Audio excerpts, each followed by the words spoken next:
Did you hear about?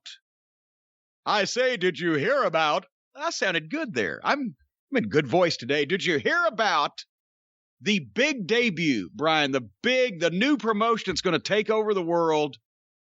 The incredible debut event that they had that made the news.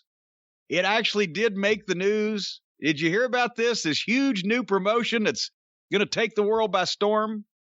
I have no idea what you're talking about. At Sushi Onita's FMW-E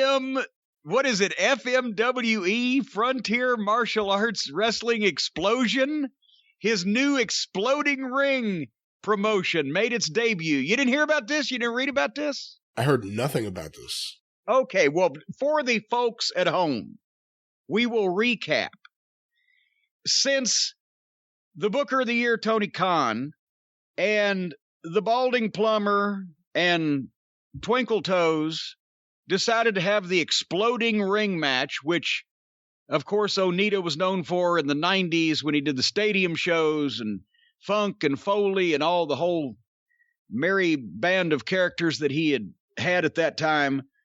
And they do the exploding, and they didn't just do garbage wrestling, deathmatch stuff. They did exploding deathmatch stuff.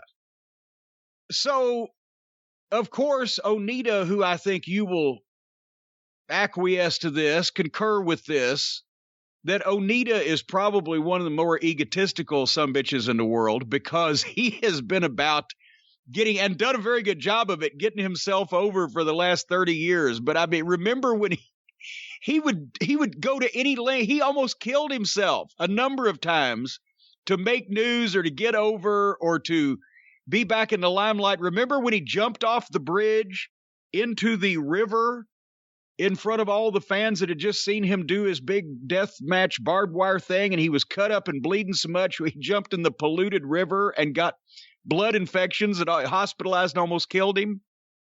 Remember that one? Remember when he brought over Jose Gonzalez and did an angle at a press conference where he got stabbed? Yes, he had the guy who stabbed and killed and murdered Bruiser Brody for real. He flew him over to Japan and did an angle with him where he got stabbed at a press conference. And the people, even the garbage wrestling fans, that was over the line for them. A bridge too far, a stabbing too far, and they never actually brought Gonzalez back to have the match, did they? No, that was it. Cancel the whole thing. I believe so. So anyway, since they did the exploding ring match at AEW, and boy, was that, as the old saying goes, a fart in church, a popcorn fart, a fizzle, not the sizzle, but the fizzle. But everybody was talking about it. Onita decided he was going to relaunch this new promotion in Japan. And I'll have you know, it's called, I swear to God, it's like, because his old promotion was FMW. It's like FMW Explosion. And they did their first event, Brian, outdoors in Japan at a fruit and vegetable market. Oh, lovely. Let me say that again. An exploding ring match in an outdoor fruit and vegetable market. In front of a massive crowd of 425 people, they had a basically deathmatch card highlighted by the main event, which was a barbed wire blast barricade mat mine explosive bat and tables death match. And basically what happened was by the time they fired off all the shit and did all their stuff, it caused so much smoke that people around this fucking fruit and vegetable market called the fucking fire department, and the fire department showed up to see what was going on, and the show made the news. I'm going to just tell you right now, because I hadn't heard anything about this, I thought you were either making this all up or that someone was playing a prank on you, but I looked it up, and no, this is all really happening.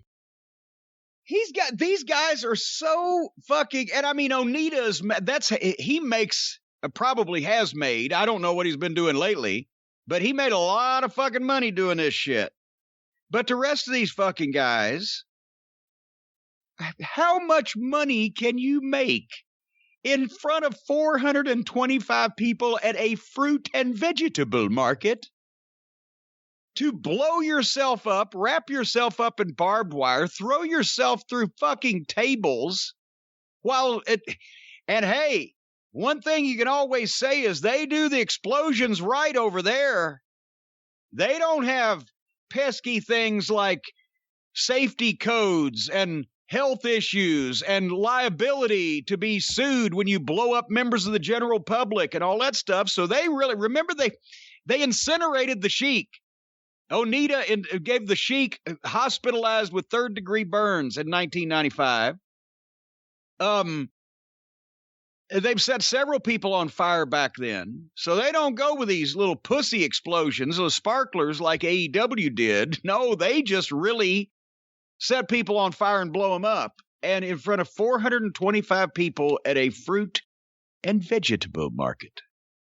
It's a good deal. Could work and get some free apples, maybe. Yeah, and boy, and the guacamole is fresh, and the smell of the guacamole is fresh, and the smell of burning flesh. That's their sales pitch. I love the smell of burning wrestler in the morning at a good fruit and vegetable market. Hey, let me ask you, what do you remember about Onita when he was in Memphis in '81? What was he like? Was he quiet? Did he talk to you? I mean, no, he was quiet because they either one, him or Fucci, either one barely spoke English. No, they were like normal Japanese young boys, very respectful, worked hard. They traveled with Tojo because he's had experience since the 60s with all the, he was probably driving a Nokia around when they sent him to Tennessee in the 60s. But he was responsible for the guys and got them rides to and from everything. And they were very respectful and they worked hard. They were never late, but this was when I was still a photographer. I wasn't sitting on the bench next to him in the locker room, but they still didn't talk that much because their command of English was very limited. This was, did they go anywhere in this country before they went to Tennessee? I think it may have been their first stop, if not, because they went from here, I think, to Florida. Maybe they came to the central states for a little while, but they had not been here long. I remember Fucci comes up the stairs one night. Christine Jarrett told us this story afterwards. She said, I was so embarrassed. I felt so bad for him. Fucci comes up. They've gotten there before the doors open. And they've gone in the locker room and they put their bags down. They come back up the stairs. And of course, she's sitting where she usually would sit at the top of the stairs, checking everybody in, make sure they got the license. And he looks at her and he says, Thursday. And she said, no, this is Tuesday. And he shook his head. He said, no, Thursday. And she said, no, it's Tuesday. And she said, Tuesday. And then he points to his mouth and he says, no, Thursday. And then he makes like he's drinking a drink. Look. He was thirsty. He's asking, where's the goddamn water fountain or someplace I can get something to drink, right? She's, I'm sorry, go over right over there behind the curtain. So, it wasn't like they were having any deep conversations where they were telling stories about, Japan, but and because they had trained, you could call spots with them and spots for the time is what I'm trying to say, because nobody was doing 14 phase high spots. It was ridiculous. Drop down hip toss, body slam, drop kick. You come back. No, you stop me, whatever. That's the first English that those guys would learn, because that's the first that they would need, is being able to either call matches and or have matches called for them, in the ring. But no, they were normal. And that everybody thinks that, Onita, the concession stand match. Well, yeah. Everybody thinks that Onita, invented this shit or whatever the fuck he invented it based on the concession stand match, not the style of matches that they were having in Tennessee. It was just the one angle that they did. They had Onita and Fucci, they were a good team and they were very athletic, but they had normal wrestling matches, backdrops and body slams and drop kicks and spots. And and et cetera.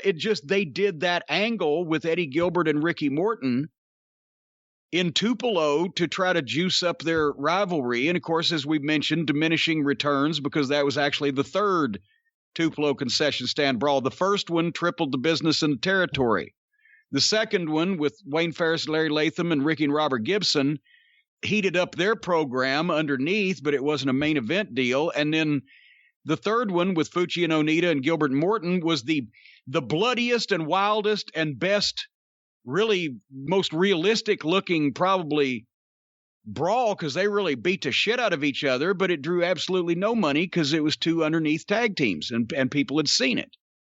So, but otherwise they had normal matches, normal for the time. There wasn't any, they didn't have barbed wire matches or these ridiculous hardcore stipulation matches. They just did an angle in Tupelo where they got out of hand. And from that, Onita makes a whole goddamn style of wrestling out of it, because he destroyed his knees and he couldn't, what was he out for 2 or 3 years? He couldn't work at all. And then he came back and modified his style because he could do this shit without, having to have, all of his faculties. Yeah, he was one of their young junior heavyweights in All Japan. Yeah. And then he came back in 89 and all of a sudden he's the Wild Thing. Well, wait, he was their young junior heavyweight prospect that was going to be on the top of that division, and he was doing all kinds of dives out of the ring and all kinds of acrobatics and all kinds of wild moves, and wouldn't you know what happened? He tore his knees up and he couldn't work anymore. So then he has to come up with a style that he can work without being actually able to work. And guess what? Garbage wrestling. It's amazing how this works out.